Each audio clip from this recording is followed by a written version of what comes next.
தலைநகரை ஆளப்போவது யார்? எக்ஸிட் போல் முடிவுகள் வந்து கொண்டிருக்கின்றன. ஏற்கனவே நம்ம முடிவுகளை பார்த்துட்டு இருக்கோம். டைம்ஸ் நவ் நிறுவனம் ஜேவிசி போல் அப்படிங்கிறது நம்ம விவாதங்கள்லாம் வருவார். ஜேவிசி ஸ்ரீராம் அவருடைய போல் அது டைம்ஸ் நவ்வில் வெளியாயிருக்கு. அதை திரையில் நம்ம பார்க்கின்றோம். அது பிஜேபிக்கு கூடுதல் வெற்றி வாய்ப்பு அப்படின்னு சொல்லுது. மேட்ரிஸ் வெளியிட்டிருக்கக்கூடிய எக்ஸிட் போல்ஸில் ஒரு கடும் போட்டி நிலவுகிறது. கிட்டத்தட்ட ஒரு ரேஞ்சில் பிஜேபியும் ஆம் ஆத்மிக்கும் இடையே ஒரு கடும் போட்டி நிலவுவதை மேட்ரிஸ் போல் காட்டுது. மேலும் சில கருத்து கணிப்புகளும் வந்து கொண்டிருக்கின்றன. அதில் ஒரு அக்ரிகேட்டாக பார்த்தா ஒரு 42லேருந்து 49 சீட்டுகள் பிஜேபி பெறக்கூடும் அப்படின்னும் 20லேருந்து 28 சீட்டுகளை வந்து ஆம் ஆத்மி பெறக்கூடும் அப்படிங்கிறது தான் ஆவரேஜ். நான் இப்போ தான் கணக்கு போட்டேன். இப்போ நீங்கள் ஒன்றா பார்க்குறோம். இப்போ பீப்புள்ஸ் பல்ஸ் அப்படிங்கிற ஒரு ஒப்பீனியன் போல் எக்ஸிட் போல் பார்க்குறோம். 51லேருந்து 60 சீட்டுகளை பாஜக பெறும் அப்படின்னு, 10லேருந்து 19 சீட்டுகளை ஆம் ஆத்மி பெறும் அப்படின்னு. இதுவும் கூட ஆம் ஆத்மி ஆட்சியை இழக்கிறது அப்படின்னு கணித்திருக்கிறது. அடுத்த எக்ஸிட் போல் வரதை நம்ம பார்க்குறோம். பிஎம்ஆர்குடைய போல் பார்த்தா அதுவும் பாஜகவுக்கே வெற்றி வாய்ப்பு அப்படின்னு சொல்லுது. 39லேருந்து 40 சீட்டுகளை பாஜக பெறும் என்றும் 21லேருந்து 31 ஆம் ஆத்மி பெறக்கூடும் அப்படின்னும். எல்லாமே காங்கிரஸோட பெர்ஃபார்மன்ஸை பொறுத்த வரைக்கும் அது வந்து ரொம்ப மார்ஜினலாக அதிகபட்சமாக 1-2 தான் சீட்டுகளை பெறக்கூடும் அப்படின்னு கணிக்கிறாங்க. நம்முடைய திரு ஆர்கே ராதாகிருஷ்ணன் இணைந்திருக்கிறார். திரு ஆர்கே ராதாகிருஷ்ணன், வணக்கம். வணக்கம். எக்ஸிட் போல்ஸோடைய வரலாறை நம்ம சேர்த்தே பதிவு செஞ்சாகணும். அதோடைய ட்ராக் ரெக்கார்டு அவ்வளோ அதிகம் கிடையாது, அவ்வளோ சிறப்பானது கிடையாது இந்தியாவில், ஏன் உலக அளவில் கூட. But assuming it is true, இதில் எல்லாத்திலையும் உணர்த்துவது ஒண்ணுதான், ஆம் ஆத்மி ஒரு ஸ்வீப் செய்து வருகிறது சட்டமன்ற தேர்தலை பொறுத்த வரைக்கும். அதுக்கு சாத்தியம் இல்லைன்னு அட்லீஸ்ட் நம்ம இந்த கட்டத்தில் முடிவுக்கு வர முடியுமா? நிச்சயமாக வர முடியும் என்று நான் கருதுகிறேன். ஏனென்றால் இப்போ நீங்க தொடர்ந்து பாத்தீங்கன்னா ஆம் ஆத்மிக்கு பல சான்ஸ் வந்து மக்கள் வழங்கியுள்ளார்கள்.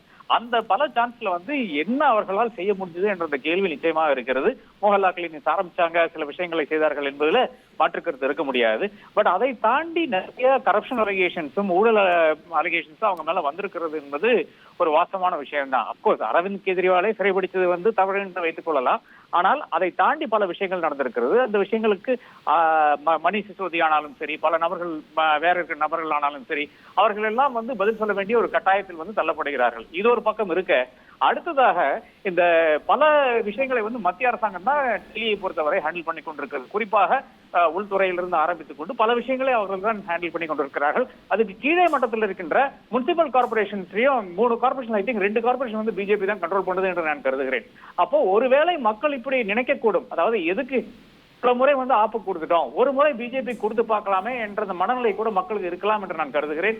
எக்ஸிட் போல்ஸை பத்தி பெரிதாக நாம் ஒன்றும் தவறாக கூற வேண்டிய அவசியம் கிடையாது. ஒருவேளை இப்போ இந்த அசம்பிளி எலெக்ஷன்ஸ், ஐ மீன் பாராளுமன்ற எலெக்ஷன்ஸ் பார்த்தோம், அதுல கம்ப்ளீட் ஸ்வீப் வந்து பிஜேபி கிடைச்சிருக்கிறது. ஒருவேளை அதே மனநிலையில் மக்கள் இருக்கிறாங்கன்னா கூட நமக்கு நம்ம நினைக்கலாம், ஒருவேளை இருக்கலாம். நன்றி திரு RK, thank you very much. Exit poll முடிவுகளை பார்க்குறோம். இதில் அக்ரிகேட்டாக பார்க்கும்போது ஒரு ஆவரேஜாக பார்த்தான்னா பிஜேபி 39லேருந்து 47 சீட்டுகளை பெறக்கூடும் அப்படின்னும், 31 அதிகபட்சமாக, குறைந்தபட்சம் 23 ஆம் ஆத்மி பெறக்கூடும் அப்படின்னு இந்த எல்லா எக்ஸிட் போல்களும் இது வரைக்கும் ஒரு 6-7 வந்திருக்கு. அதெல்லாம் ஒட்டுமொத்தமாக கணக்கு போட்டு ஆவரேஜ் போட்டான்னா பிஜேபிக்கு அதிக வெற்றி வாய்ப்புகள் இருக்குது அப்படின்னு கணித்து சொல்கின்றன எக்ஸிட் போல்ஸ். ஆனால் அந்த எக்ஸிட் போல்ஸுகள் கடந்த மகாராஷ்டிராவில், ஹரியானாலெல்லாம் தவறாக போனதை நம்ம பார்த்தோம். அப்படிப்பட்ட வரலாறும் இந்த எக்ஸிட் போல்ஸுக்கு இருக்குது. எக்ஸிட் போல்ஸ் அப்படிங்கிறது தேர்தலுக்கு பிந்தைய கருத்து கணிப்பு. அதாவது தேர்தல் நாளன்று மக்கள்லாம் வாக்கு போட்டதுக்கப்புறம் வெளியில் நின்று யாருக்கு நீங்கள் வாக்கு போட்டீங்க அப்படின்னு கேட்டு பெறது தான் எக்ஸிட் போல்ஸ். அந்த முடிவுகள் தான் வந்து கொண்டிருக்கிறது. செய்திகளை உடனுக்குடன் தெரிந்து கொள்ள உடனே சப்ஸ்கிரைப் பண்ணுங்க.